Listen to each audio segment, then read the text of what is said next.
Salut à tous, vous êtes sur la Gazette de l'Abîme et aujourd'hui nous allons parler du microdosage. L'approche classique des psychédéliques, c'est d'administrer une dose suffisamment importante de certaines molécules de façon à percevoir des effets physiques et des effets psychiques suffisamment notables pour vivre une expérience bien particulière. Ceci étant dit, depuis quelques années, et à la suite des expériences scientifiques qui ont montré les bénéfices potentiels de ces molécules, on a vu survenir une nouvelle façon de les aborder, qu'on appelle le microdosage. Alors, le microdosage, qu'est-ce que c'est ?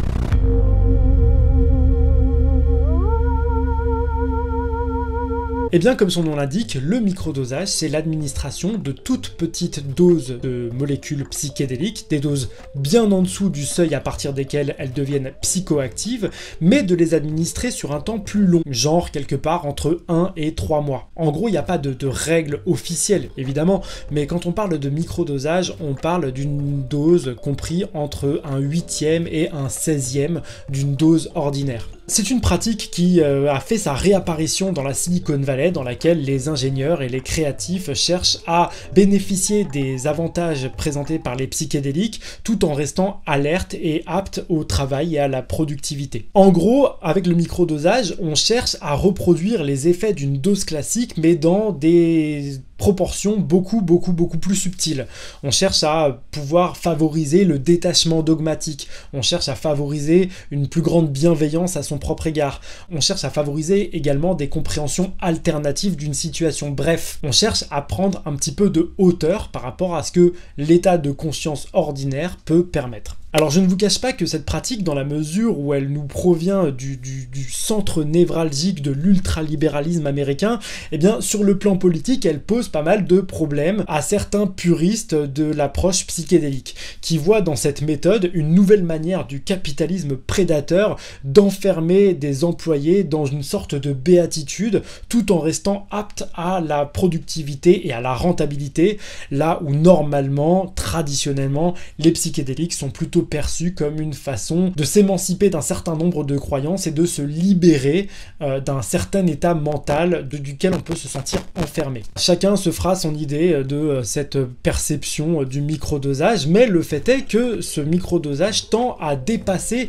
le cadre de la Silicon Valley pour toucher tout un public qui n'a rien à voir avec les buts recherchés par les créatifs et les ingénieurs qui s'y trouvent, notamment des personnes qui sont à la recherche d'alternatives aux antidépresseurs ou d'une solution tout simplement à l'anxiété et à la dépression. Enfin, on trouve des cliniques au Canada qui intègrent l'usage des psychédéliques en microdose de façon à permettre aux patients dont le pronostic vital est engagé d'appréhender leur anxiété de la mort avec plus d'apaisement. Bref, l'idée avec le microdosage, ce serait d'apporter une contribution dans un certain nombre de situations, à des fins créatives, dans un cadre de méditation, comme alternative aux antidépresseurs, et encore tout un tas d'autres applications qui restent à découvrir. Alors comme vous pouvez vous en douter, évidemment, il n'existe pas de protocole officiel de microdose de psychédéliques. La chose qui se rapproche le plus d'un protocole nous est présentée par un certain Paul Stamets, un spécialiste en mycologie qui travaille sur les différentes applications qu'on peut faire dans la société humaine à partir des champignons. Pas seulement des champignons hallucinogènes, de toutes les formes de champignons. Comment est-ce que ces champignons peuvent être exploités dans la société? Et parmi les différentes applications dont Paul Stamets parle, il nous parle également d'un protocole de microdosage, dans lequel il suggère d'associer 3 éléments. Le premier, c'est un champignon à contenance de psilocybine, donc les champignons hallucinogènes. Le deuxième, c'est un autre champignon que l'on appelle l'hydne hérisson, qui est un champignon qui n'est pas psychoactif, qui est parfaitement comestible et qui présente des intérêts en termes de neurogenèse. Et enfin, de la vitamine B3, aussi appelée niacine, qui a pour effet de dilater les vaisseaux sanguins. Et selon Paul Stamets, l'association de ces 3 éléments en microdose pourrait constituer un cocktail détonnant pour favoriser la neurogénérescence et la connectivité cérébrale. Du coup, Stamets soutient que ce procédé pourrait avoir diverses applications. Pour soigner la démence et les personnes atteintes d'Alzheimer, par exemple, pour améliorer l'apprentissage et la résolution de problèmes, notamment chez les étudiants, pour globalement favoriser et entretenir la cognition d'un individu, et enfin pour lutter contre l'anxiété et la dépression. Donc selon Stamets, le microdosage constituerait une nouvelle application des psychédéliques dans un éventail déjà très prometteur.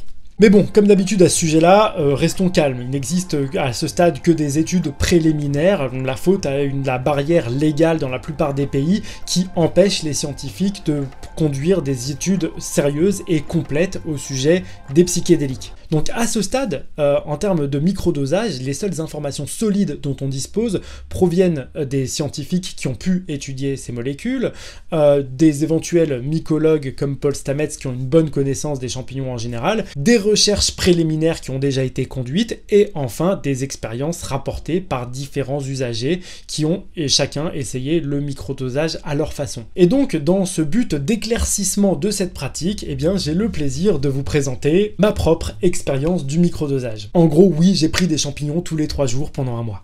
Alors attention, là encore dans cette vidéo, je vous rappelle que les psychédéliques sont des substances strictement prohibées en France et que cette vidéo n'a pas pour but, absolument pas pour but, de vous encourager à outrepasser les lois en vigueur dans le pays dans lequel vous vous trouvez, ni à prendre des risques sur le plan de votre santé physique ou de votre santé mentale.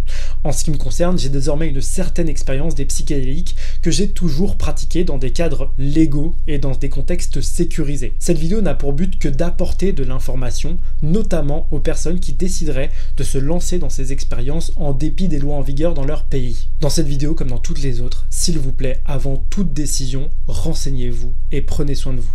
C'est tout pour ce disclaimer. Donc pour en revenir à mon expérience du microdosage, eh bien je dois dire que au départ, j'étais assez sceptique quant à cette pratique que j'assimilais plutôt à une sorte de mode qu'à une pratique avec un intérêt véritable. Dans ma conception des psychédéliques, ceux-ci devaient être consommés de façon très occasionnelle, à des échéances très éloignées les unes des autres, et à certains dosages dans des contextes très sécurisés, de façon à plonger profondément dans un certain état psychique, et de façon à sortir de cet état psychique des informations, de la créativité, de l'inspiration, de l'intuition, une appréhension du monde à mettre par la suite en application dans le monde réel, avec plus d'efficacité. En tout cas, plus d'efficacité qu'une dose prise au compte-gouttes tous les 3 jours dans des contextes qui ne s'y prêtent absolument pas, comme le lieu de travail, la famille, le sport et tout ce qui fait la vie de tous les jours. Donc j'étais plutôt sceptique vis-à-vis du microdosage. Puis je me suis dit que après tout, cette pratique-là tendait à se répandre, et que dans la mesure où la Gazette de l'Abîme parle quand même pas mal des psychédéliques, eh bien il était temps de se familiariser à cette approche-là, ne serait-ce que pour fournir une information de qualité la concernant. Et c'est pour ces raisons-là que j'ai décidé pendant un mois de m'administrer de la psilocybine tous les 3 jours, le matin, au réveil, pendant un mois donc. Concernant la méthode, je n'ai pas suivi le protocole de Stamets. J'ai simplement pris de la psilocybine seule, que je n'ai pas associée ni à l'hydre de hérisson, ni à de la niacine. Concernant le dosage, eh bien j'ai simplement commencé avec de toutes petites doses, que j'ai augmentées au fur et à mesure des jours, jusqu'à arriver à celles qui devenaient légèrement psychoactives. Dès que j'ai fait le constat de cette psychoactivité, eh bien j'ai rétrogradé la dose juste en dessous, et j'ai donc consommé cette dose tous les 3 jours, le matin, à jeun, pendant un mois. Pour information, je suis en couple, j'ai 2 enfants, j'ai un cheval et j'ai un chien à charge, j'ai un crédit immobilier, j'ai tout un tas d'impératifs à honorer tous les jours, et je suis en couple avec une personne qui ne consomme pas et n'a jamais consommé les substances dont je parle dans cette chaîne. Pas question donc, pendant un mois, d'être déchiré, bien évidemment. Par ailleurs, j'ajoute que j'ai un régime alimentaire assez particulier. Je pratique le jeûne et je ne m'alimente pas dans la journée avant 17 ou 18 heures. Du coup, je suppose que la façon dont mon métabolisme assimile la psilocybine doit être assez différente de la façon dont le métabolisme de quelqu'un qui aurait un régime alimentaire plus classique assimilerait cette même molécule. Voilà pour le contexte. Alors, qu'est-ce que je peux dire de cette expérience ?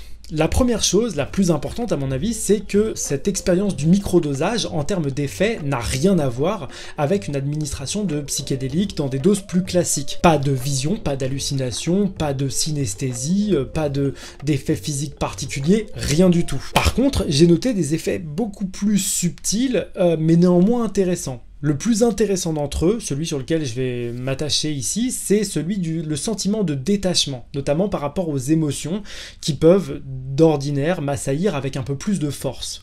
Je vais m'expliquer. Prenons par exemple une sensation négative, comme l'anxiété. L'anxiété par exemple d'un enfant qui tombe malade, l'anxiété de recevoir une note d'eau ou d'électricité plus salée qu'à l'accoutumée, ou une mauvaise nouvelle quelle qu'elle soit. Et bien là où cette anxiété pouvait m'assaillir et me clouer au sol et me déprimer de façon significative dans d'autres états de conscience, eh bien, sous l'influence du microdosage, eh bien, j'ai ressenti beaucoup plus de distance vis-à-vis de cette sensation. Je ne ressentais plus l'anxiété, comme je vous le disais, comme quelque chose qui me clouait au sol, mais plutôt comme le signal d'une situation dans laquelle il est important d'agir rapidement.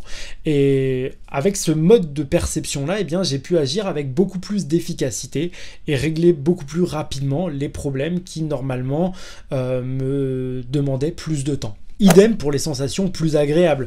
Les moments sympas en famille, entre amis, etc. sont perçus dans leur même nature. Ils restent des moments agréables, ils sont perçus comme étant sympathiques et comme étant de bons moments, mais ils sont là aussi ressentis avec plus de détachement, avec le sentiment plus important que ces sentiments sont impermanents, qu'il s'agit d'en profiter parce qu'à un moment donné, comme tout le reste, ils vont passer.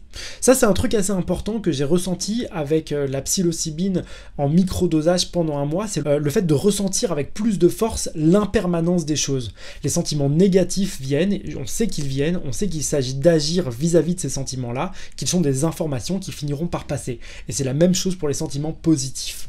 Un autre élément intéressant, c'est les points d'accroche, par exemple, qui peuvent exister dans un couple avec des jeunes enfants et toute la tension et les potentielles disputes que cette situation peut amener. Là où j'avais tendance à percevoir les disputes comme des moments de tension qui m'obnubilait un petit peu, et bien là, je percevais beaucoup plus facilement l'architecture de la situation qui pouvait aboutir à une tension ou à une dispute, et je me focalisais beaucoup moins sur le fait de chercher un coupable et une victime.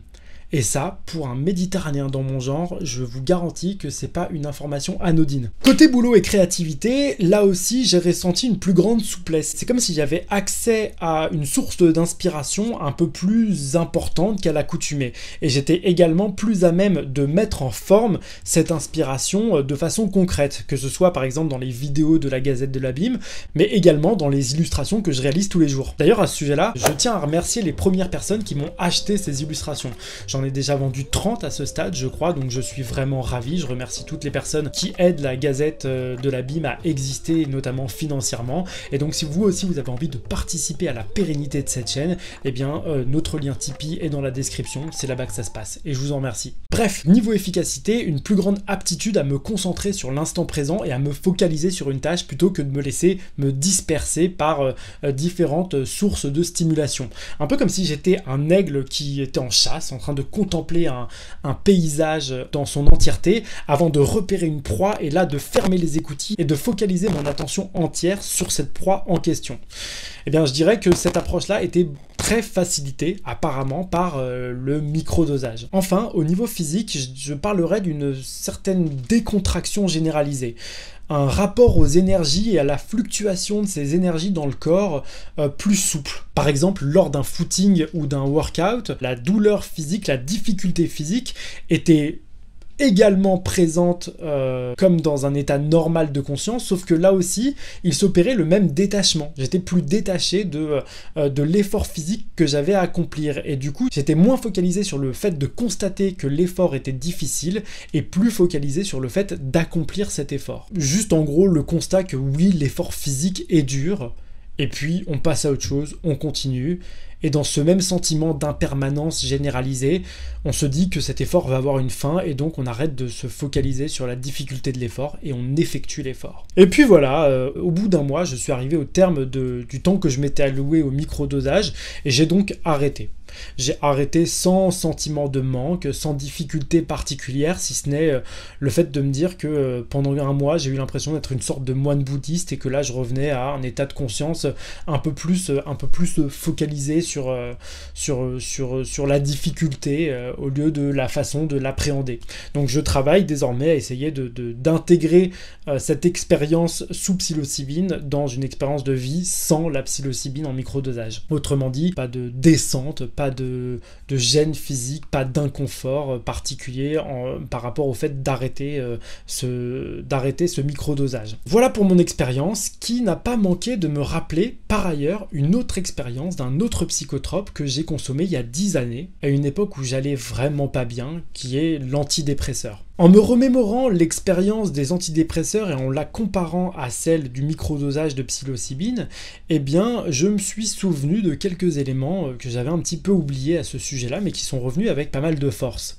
Et le sentiment le plus important que j'ai ressenti vis-à-vis des antidépresseurs, le souvenir prédominant qui est revenu de cette expérience-là, eh bien, c'était que sous l'influence de l'antidépresseur, j'étais comme tronqué d'une partie de mes émotions, comme tronqué de toute la partie de mon cerveau qui gère l'anxiété, la tristesse, la dépression, etc. Et j'ai un souvenir très vivace de cette époque où je m'étais dit, sous l'influence de l'antidépresseur, si je voyais ma famille entière se faire percuter par un camion, je crois que ça m'aurait fait ni chaud ni froid en fait. Et c'était très différent du microdosage de psilocybine. Je me permets cette comparaison puisque pour certains, visiblement, l'usage de microdosage de psychédéliques pourrait servir d'alternative aux antidépresseurs. Dans le cadre du microdosage de psilocybine, le spectre d'émotions reste identique. Mon acuité, ma capacité au travail, ma capacité à l'effort, ma capacité à la créativité reste a priori identique. Je dirais simplement que sous l'influence du microdosage, j'avais la capacité d'appréhender les émotions qui me traversaient avec plus de souplesse et plus de détachement. Là où sous antidépresseur, il y avait simplement une partie des émotions qui pouvaient normalement me toucher qui étaient désormais inaccessibles. Donc en définitive et pour conclure le sujet, si je dois parler de mon expérience du microdosage, je dois dire que tout simplement, j'ai rien de fondamentalement mauvais ou de négatif à dire à son sujet. Non, j'ai beau chercher, donc c'est mon expérience qui était globalement très positive. Ça ne m'a apporté que de la perspective par rapport au manque de perspective dont je peux parfois souffrir dans des états plus ordinaires, entre guillemets. Pour autant, je rappelle que mon expérience n'est qu'une expérience parmi les centaines, voire les milliers d'expériences qui doivent être conduites de façon sérieuse afin d'établir une donnée stable pour la majorité des individus au sujet du microdosage. J'ai énormément de biais. Mon intérêt pour les psychédéliques et les états modifiés de conscience, mes précédentes expériences avec ces mêmes molécules, mon sexe, mon âge, ma situation professionnelle, ma situation financière, etc., etc., etc. Donc, même si mon expérience personnel tend à rejoindre l'ensemble des expériences relatées au sujet du microdosage, là encore, comme à chaque fois qu'on parle de substances psychédéliques, je ne peux que vous encourager à la plus grande prudence. Si vous décidez de vous intéresser à ces substances, il est toujours extrêmement important de se renseigner, de se préparer et de prendre soin de soi. C'est tout pour cette vidéo, j'espère qu'elle vous aura intéressé, j'espère avoir contribué à la question du microdosage, et puis d'ici la prochaine, je vous dis à bientôt. Salut!